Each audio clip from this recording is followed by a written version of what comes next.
a little thing I learned. If I'm playing a game with a bad story that has story-based stuff. Have we also shown Big Fairy! Have we also shown off the other thing with the Sheikah Stones? Hold on. Damn it. There's the Big Fairy. It's a guaranteed full. It's not. So it's just a large amount of hearts. And magic. No, if I'm... Show off the other thing with the Sheikah Stone. I don't think we've done that yet. No, I don't remember. If I'm sitting there with a game of bad story that doesn't give me anything, I'm not going to play it. And, vice versa. Basically, anything I can say is a counter-argument. My planet needs me. And there it goes. He had to go. His planet needed him. But honestly, if it's a story I care about, I think the expansion to that world is enough of a reward for me to play a side quest. I feel even if I do end up caring about a story, which is very rare, but I can do it, I'll still prioritize the reward, because as I said, Majora's Mask. I'm saying, just because a game has a side quest, it doesn't need... Wait, hold on, slow... Yeah, I was going to say, slow the camera down there. I swear you fell through the game. Oh, totally.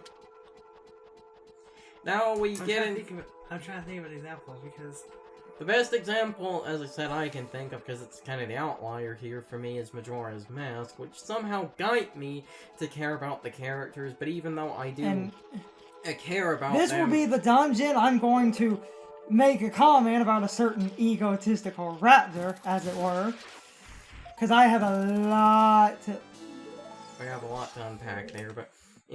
totally. With Majora's Mask, it was the game which... Again, I do mostly care about the people in the game, but even with that, I still do most things because of the rewards. This is a good example for the story thing. If you get the Up All Night mask and listen to Anju's grandmother's stories, you get backstory on the festival, Skull Kid, and the Giants. There we go. You get backstory for the Giants and for the festival, but that's not the primary reason I do that. The primary reason I do that quest... First contention against Egoraptor. You do not have to wait. This will shoot through the armor part of a Skullcella. Arrows will do it too, but the hook shot is unlimited.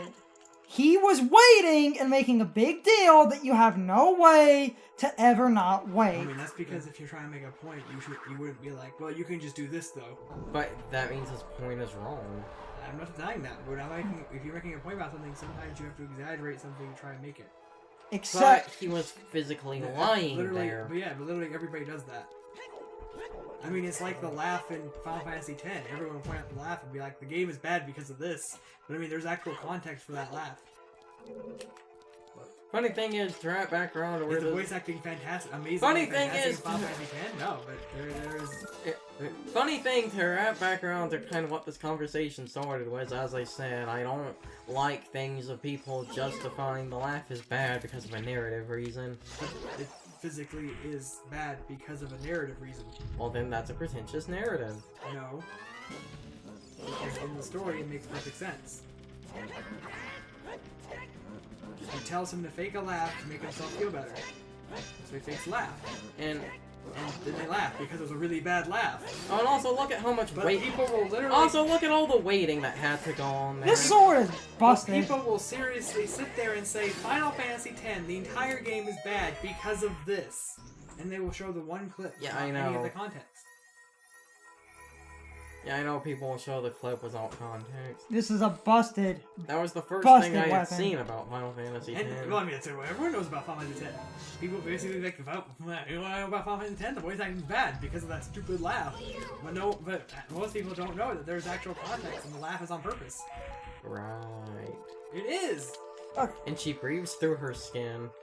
So does Krillin, apparently. But no, I'm like, I feel like depending on your situation. I don't think. I don't think that can be used as adequate evidence to argue this point because everybody knows fully well He came up with that just so he could have a character in their undies running around. But that's Wasn't That's- that Kojima? Yes. but That's Then- Metal Gear Solid 5! Why are you questioning it?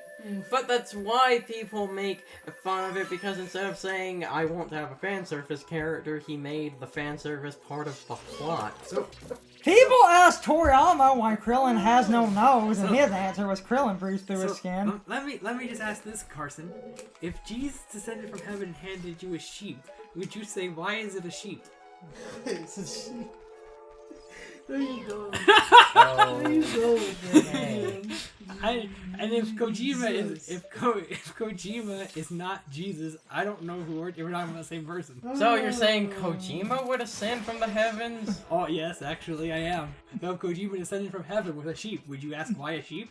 I would ask why were Metal Did you Gear... ask why a sheep? I would ask why was Metal Gear Solid 4's cutscene so damn long? I mean, Ryan talks about how in Metal Gear 3 there's literally a part of What the a game thrill. where you climb Oh, the ladder the you climb oh, the ladder for 3 minutes waiting for the oh, the theme loading to ladder! it's a loading zone. and then Yeah. the theme starts and you need to climb up the ladder until the song is over. I'm in a dream, snake eater. And you know, It's if, like- and you know, if you told me that if you put any name on that game, I'd be like, well, why is that a thing? But realistically, it's because the game is loading the next Yeah. area. But do you know who made that game? Yes, it's Kojima. It's Kojima. I know. This is the same. This is the same game that had a crossover with Ape Escape, and we have the Kojima exists on his own plane of existence, correct? Yes, he's omnipotent. I mean, hey, That means Kojima's always watching, by the way. I mean, hey, look. You don't understand what? What? Did you die again? Oh. Oh. Did you lose all those levels? Yes. Because I'm not understanding what this game wants me to do about the situation. Well, wait. Why are you stopping? Are they dying? No, it's not. It's okay. Look, the situation is literally this. I have to pull that pack. When I pull that pack, these 3 things are going to hit whatever it is for almost like 24 damage. Oh, and they kill you? Yeah. And that's why. They'll kill anything I put there. They'll hit it for 24 damage. And that's why you don't play on Lunatic. And I thought you don't- I thought you were agreeing because he died and he can die. No, I'm not concerned about him. He dies every single time. Well, damn. I get 2 shits. Well, he doesn't come. He comes back. Yeah, he comes back. He dies for a story reason. Well, he didn't die for a story reason. He sits there trying to fight the boss, and he's like, "I'll kill you for killing my mother." So, That tangent just kind of ended.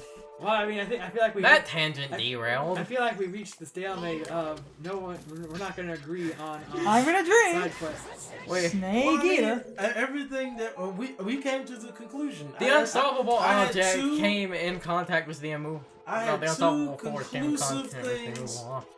There were 2 conclusive things said during the entire conversation. Yep. There If were. there are going to be rewards for a side quest, they have to be equivalent to the effort/time put into that side quest. And if the reward for that side quest is advancement in either story or lore, then it also has to be relevant/contribute to the overarching plot of the game. If neither of those things are present, that side quest shouldn't be in the game, and it shouldn't be done if it is. Well then. Yep. No, I think that about covers it then. Mm-hmm. What tangents are left now? I don't know. We ended that too I early. can't believe we all nodded our heads and said, "Yeah, that sounds about right." Because like, at this I point, mean, I don't think me and Carson have ever done that. because like I said, at this With our bullshit combined, like I, Some- we are Captain Nitpick. yes. Some of our best commentary is a combination of Hey, bullshit. I'm still waiting for the train wreck that is a Final Fantasy VII playthrough where me and Carson are in the same room. Me, Carson, and Sean are the pieces of the nitpicky Vickery Triforce. I'm gonna let you play as your dreams, man. You like PS1 games? That's what I brought it. So, what puzzles? You get to go through that 15 minutes of Wait, we're tutorial. playing Tails? What? Block puzzle. Oh. Tails. Oh yeah, Tales of Symphonia. No, Tails. Any Tails game. Any Tails game. Actually, they stopped doing that after a certain point. Have you seen Symphonia? Have you seen? I've seen it. Yeah. So, anyhow. Symphonia was made up of two things: block pushing and whoring. So, I know this game well enough where... Yeah, let's actually start talking about the game in Ego Raptor. That's an interesting idea. Talk about the game for once. I just kind of casually do stuff. This game's overrated. Ego Raptor's, like... I need to know the bird here. What? Half the shit... Bird in here? Really? Half the shit Ego Raptor spouts about this game just isn't true. Well, that's true, but that's just it. That is probably the most factual statement you can make about that video. You are right. Half of it is shit. There is the other half, though, that is actually relevant critique. And even Only some... about half of it. But there is half. Only because... Which, honestly, on some of the videos I've seen before, is more than you can ask for on the YouTube. Oh, you're an old man now? On the YouTube, yes. On the YouTubes. Yeah. Even though we're in ourselves on the YouTubes. Well, technically, Except we're not on the YouTube right now. We're recording to be put on the YouTube. Whoa, you just broke the fifth wall. For our tens of fans, or is it fives? Like basically, this is basically. It's fives. Or Basically, fives this of is- fans. This is the challenge that this game is presenting to me. Is that this game is presenting me the challenge that So? my character is now a dragon, and he can take less damage from physical damage. And every person that does physical damage has a Wraith Slayer, which means they do extra damage because my character is now a dragon. And then you have the situation where you have mages who literally will do like 11 to 12 depending on the situation. Like, I think every one of the other party members will die if a mage touches them and they aren't paired up with somebody else. And so this game is literally telling love me this one hallway. thing. One, my character can one-shot a Wraith Slayer, which means that that's what my character needs to do. He needs to kill the thing that will kill him. The second thing that this game is telling me to do is that I got precision 4. So now I got to do all kinds of After I beat Sacred Stones, I watched a playthrough of the first Fire Emblem game that came out in America. Okay, so... That led to some interesting things. But no, like, he actually, I watched that video, and I'm like, okay, let's see what he says. He says some things, and my issue with that video, other than the fact that he makes comments that are just not right. He makes comments that are so not right. He makes comments that are totally accurate. But then, there was my real problem with that video wasn't even that. There were genuine times where I could not tell if he was serious or joking. That's Like, at first I was like, well, obviously he's over-exaggerating. And, sometimes I was like... Jesus. Sometimes I was like, okay, he's obviously over-exaggerating just to make his point, which, is a thing you do when you're making a point. You have to, well, you don't have to, but you will over-exaggerate to at least help your point along. It's pathos. Yeah. Yeah, and pathos is possibly, is from what I remember from English literature, is the weakest of all of the other ways of rhetoric. Well, yeah, but I mean, that's what people do. And so, aside from that, there were times where he over-exaggerated for comedy. I do not think when he sat there and compared Ocarina of Time to a tour through Disneyland, did he really mean that to the extent in which he said it? I think he did. I do not think that he did. You have not... I think he was over-exaggerating, half to make a point, and half because that's just his personality, which, whether or not that's a good or bad thing, is not for me to judge. You obviously haven't seen the... The reason I believe him comparing it to Disneyland was somewhat factual. No, I think there was, like, a level of truth. I think he used it somewhat to make his point, as it were. But I don't think he was. I don't think he was like. I don't know how to word that. Brian, help me out here. You haven't seen the, like, disdain linear design has guided in recent years with the way things like the Stanley Parable and other games and, Also, oh yeah, if you hit them with a Deku they instantly become visible.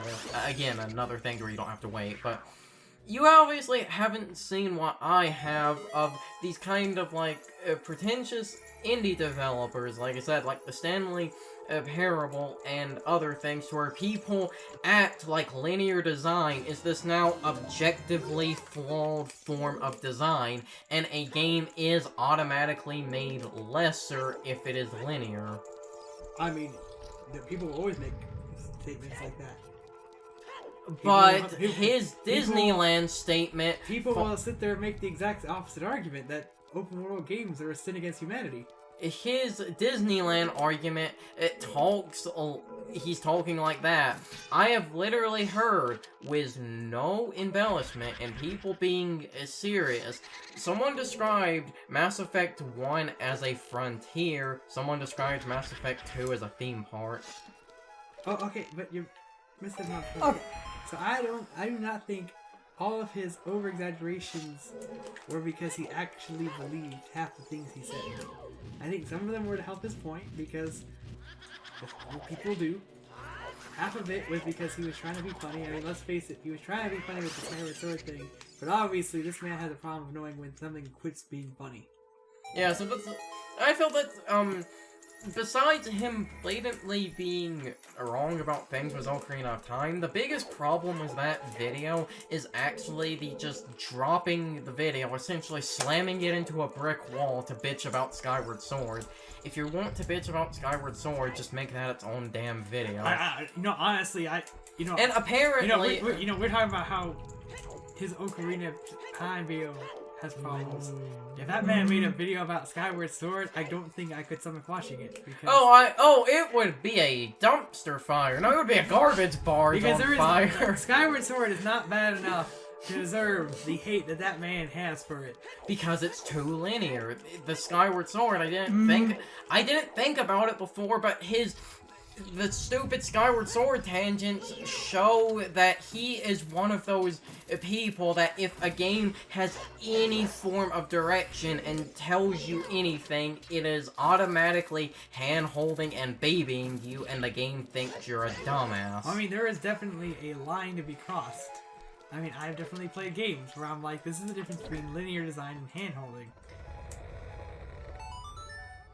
The difference between linear design and hand-holding when the game starts off, and the first mission of your FPS is literally you going through a situation where if you walk off of the ramp, you will insta-die. Not because the sniper on top of the roof right there of the building that you're supposed to laser shot you. No. Because you can stand on the edge of that ramp, get shot by him 6 times and live. You died because you walked down that ramp and didn't laser that building. That's where linear design is bad. I mean, there's definitely games where I would call a game in a certain, depending on the situation, genre, etc., where a game is too, quote unquote, too linear. Now, would some games apply to every game? No. When you talk about a game, you basically have to talk to a game on a game-to-game basis. But what a difficulty do I sit here argument? Am I gonna sit here and to look at you and tell you, Ocarina is bad because it is more linear than Link to the Past? That's what he was trying to say. I mean, he definitely... I don't know that he was trying to say that. I think that's how he came off. But I don't think that man genuinely thinks that. I think he does. I do not think he thinks that. When you watch the way he's talked in other sequelitis and the way he had talked in like some Game Grumps things, I think he does. He's just very bad at it. I don't think he does. I think he's very bad at portraying that, though. If you literally compare something to a trip to Disneyland, what are you trying to say about that? Again, you are trying to say... Okay, again, I just don't think he knows when to pull it in. He was I don't Reel it in. Yeah, I don't think he knows how to reel it in. He wants to describe his point at an extreme. And the better way to no, hold on. He wants to make his point at an extreme, and there are not a shortage of people who do that. Egoraptor was better at snarky parody, not deep critical analysis. Well, and that's probably true because snarky parody you can over exaggerate like that. That was his awesome And series. so I can honestly say I don't think he thought a lot of things that he made himself look like he thought when he made that video. Because I think he was just over exaggerating like he was used to. But it doesn't work when you're trying to make, His awesome series is snarky parodies of like video games and stuff, and that's over the top, but it's a parody sense. Well, yeah. So you can like. We have to defuse this bomb. Open that shit up. And we always have Awesome Fantasy 7. Yes, the best one. I'm my own monster. Lucrezia! That's going to sound awkward out of context. And that's why it's the best game ever. And it's an old man, confused kid. Yeah, talking to a kid. But anyway, back to the main point. Why not? Like, I think I was thinking another Woo! thing ago, but I got distracted. But no, like, I mean, there are definitely games that suffer from over-linear. But my problem... Just like there are games that definitely do open world better or worse. But my problem... There are a lot of games that do open world ass, and there are a lot of games that do open world... There's a few amount that do open world good. But my problem with this is, and it's a similar to my problem with a kind of Dark Souls difficulty argument, people will act like linear is bad, but they will never give an example of non-linear being bad. It's like the Dark Souls acting like the game being harder is making it better, and no one ever says when it should stop. When, like, the difficulty should stop. When the open should stop. But hold on, I feel like... Literally, everyone has been sucking Breath of the Wild's golden cock for how open it is. Hold on now. You have a situation where you have a thing like Call of Duty that has a single-player campaign that you literally cannot shoot a bullet and complete a mission because the AI will kill everything for you. I've heard that's only on the lowest difficulty. Nope, it's on the highest difficulty on the Cuban mission on one of the recent Black Ops. Huh. And it's literally a situation that it's like you have no player input. That alone is bad by itself. Not even the fact that it's so linear, but that alone is bad by itself. When you have to think about the fact that years ago you had a game like Halo that was not a linear game. It was a game that said, this is your objective. And it didn't shoot you or insta-kill you for going down the ramp and not doing what it told you to do. It told you to figure out how to get to it.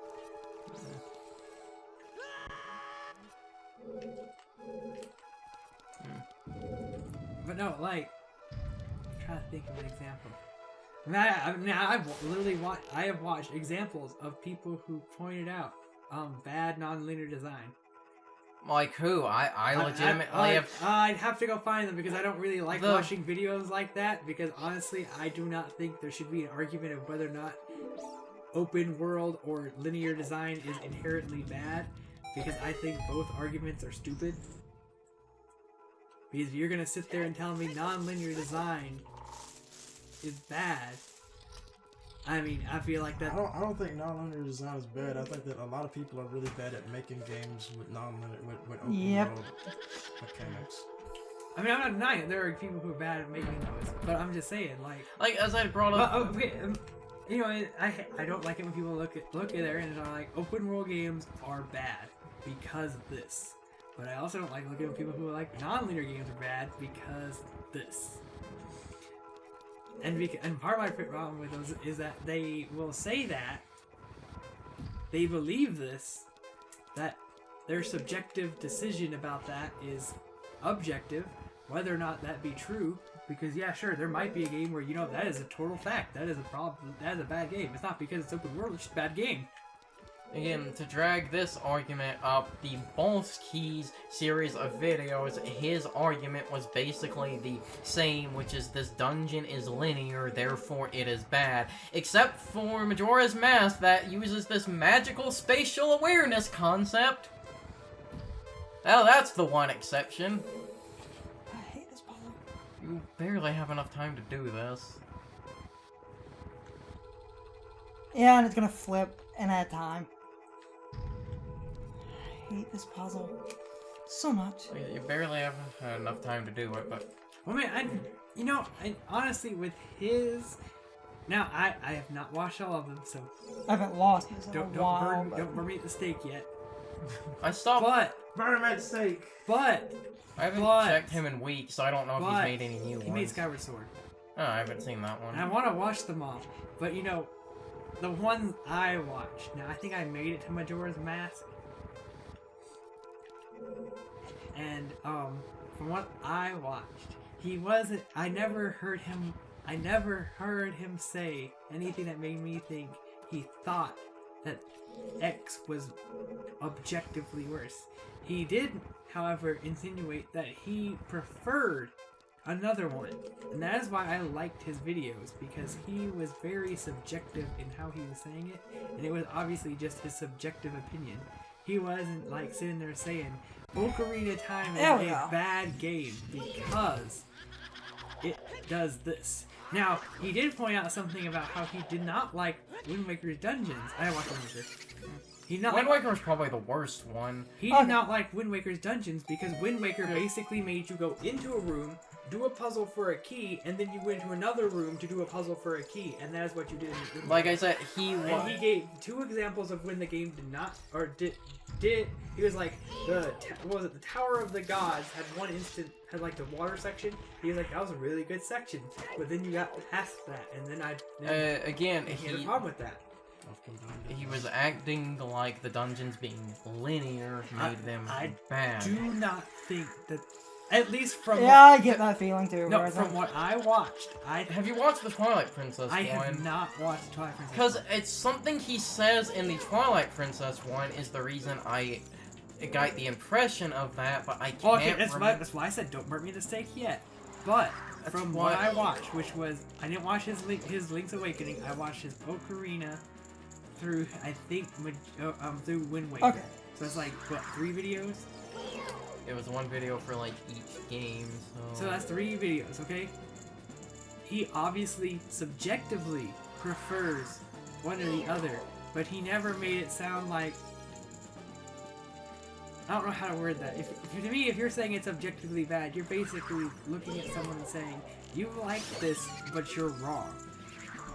Whereas I never got that impression from him from the 3 videos that I watched. It was more like, this man obviously likes open Zelda design there was in his dungeons. like And you know what?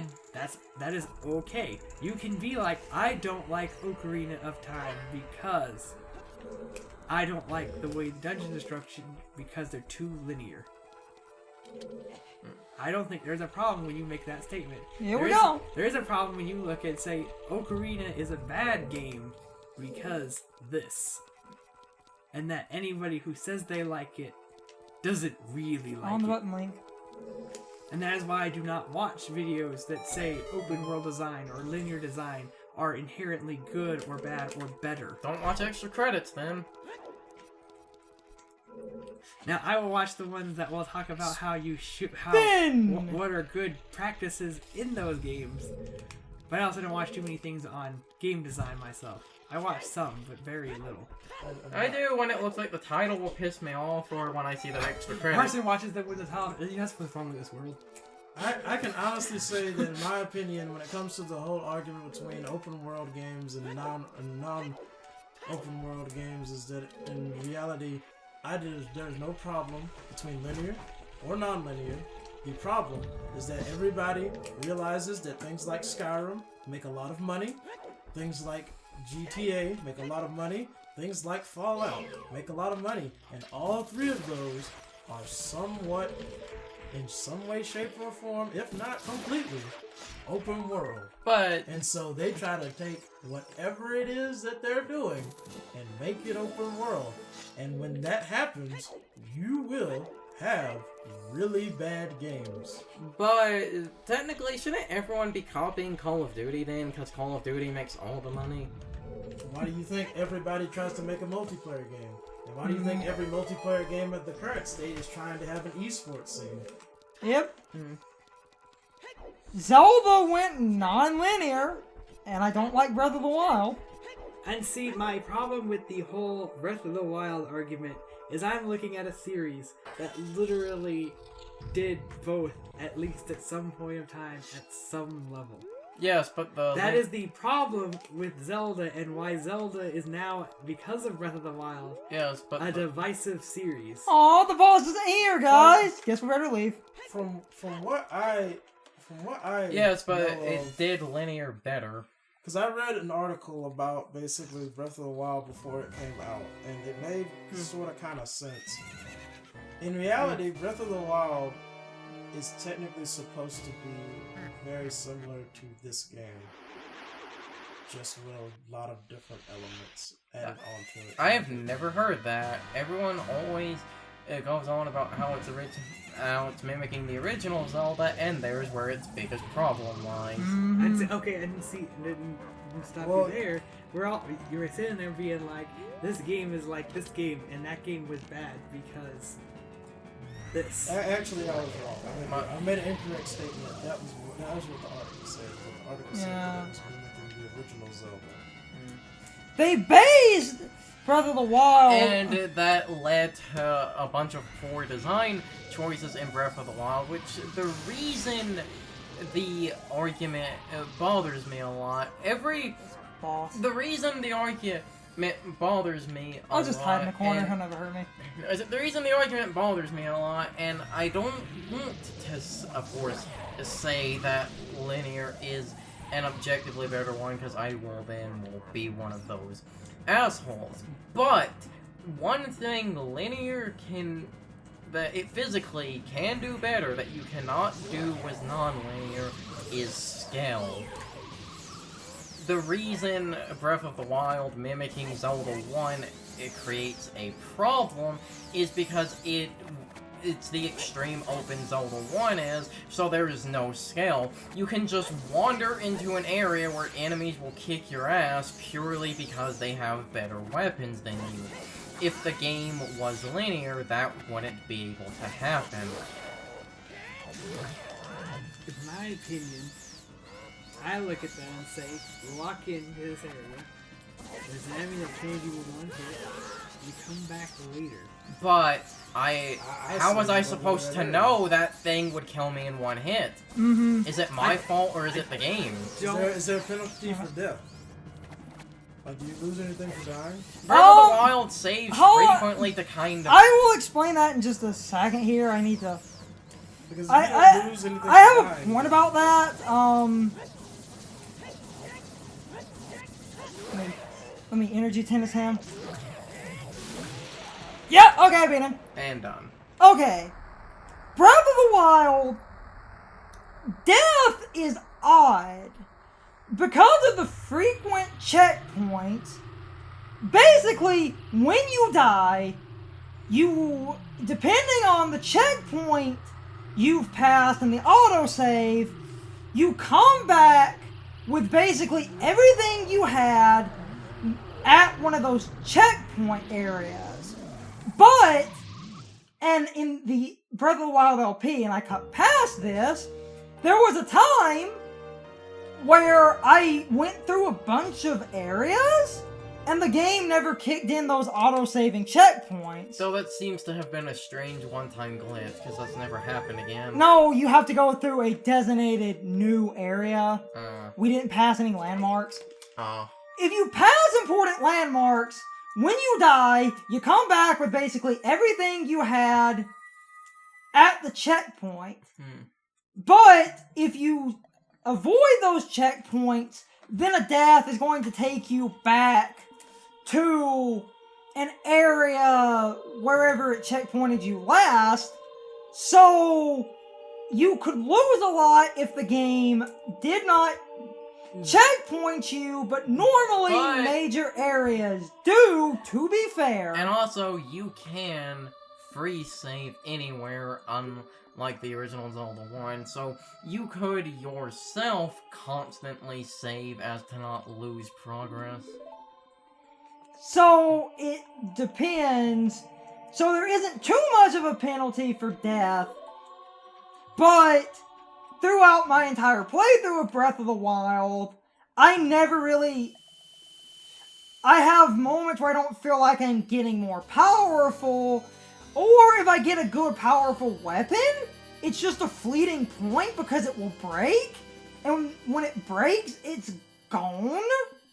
And then unless you know where that weapon can be dropped again. Well, see, my whole problem with Zelda is the fact that there is basically a two-sided thing.